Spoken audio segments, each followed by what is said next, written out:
আমি একজন শিক্ষক এবং যার সাথে এই মর্মান্তিক ঘটনাটি ঘটেছে, যে এই ঘটনার শিকার হয়েছে, সে আমার শিক্ষার্থী, আমার সন্তান তুল্য, এবং এইটা কোনো ক্রমেই কাম্য না।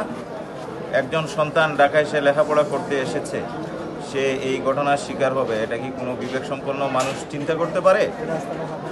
এবং আমি যতদূর জানতে পেরেছি, আমি এই ঘটনাটি 4:45টার দিকে সম্ভবত সংঘটিত হয়েছে, 3:39-এর দিকে। তো 4টা থেকে যদি আমি হিসাব করি, এখন 9:15 বাজে।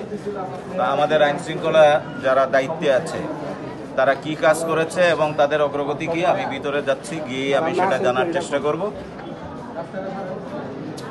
নগদের উপরে যারা জড়িত তাদের চিহ্নিত করতে হবে এবং তাদেরকে অবশ্যই গ্রেফতার করতে হবে এবং সেটা দৃশ্যমান করতে হবে।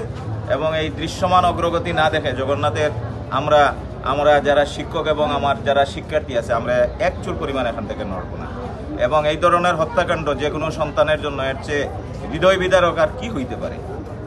একটা সন্তান তার বাবা মা বুক ভরা একটা আশা নিয়ে এখানে শিক্ষা গ্রহণ করতে পাঠিয়েছে, তাকে এখানে সিঁড়ির মধ্যে কুপিয়ে হত্যা করা হয়েছে। আমরা কি বর্বর যুগে বাস করছি? তাহলে 5ই আগস্ট কেন সংগঠিত হয়েছে? সুতরাং এটা সুরাহা পুলিশের ঊর্ধ্বতন কর্তৃপক্ষ এখনই দিবে। আমি ভিতরে যাচ্ছি, আমি তাদের সাথে কথা বলবো এবং অত্র এলাকার সিসিটিভি ফুটেজ এবং তথ্যানুসন্ধানের যে দায় দায়িত্ব, সেটা অবশ্যই আইনশৃঙ্খলা রক্ষাকারী বাহিনী করবে। আমরা তার পিছে দৌড়াবো না। আমরা শুধুমাত্র দেখতে চাই যে আমার সন্তানের হত্যাকারী কারা এবং কেন তাকে হত্যা করা হয়েছে।